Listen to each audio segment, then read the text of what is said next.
That is a recognizable analytical approach, treating ideologies less as fixed explanations of events and more as languages of justification that institutions, movements, and elites use to organize, support, and legitimize actions.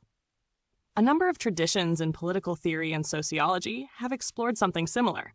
For example, Karl Marx famously examined ideology as a way societies explain themselves in relation to underlying material relations.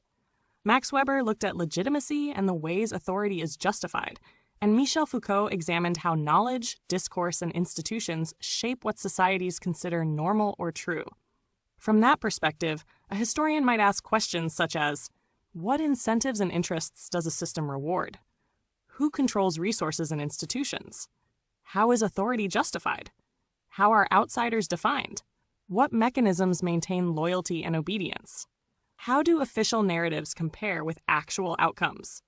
The advantage of focusing on patterns is that it can reveal similarities across otherwise opposing movements.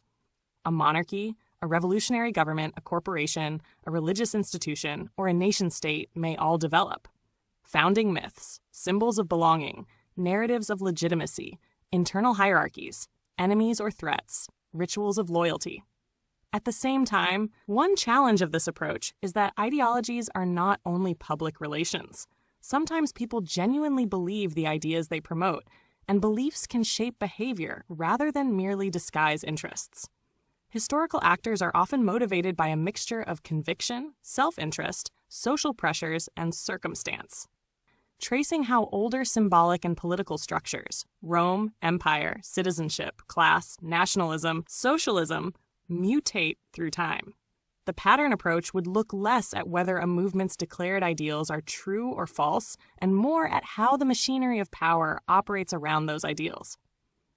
That also links back to the recurring historical problem of the gap between universal claims and particular interests.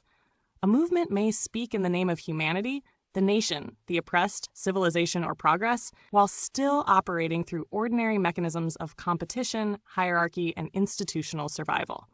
Understanding that gap is one of the central tasks of political history.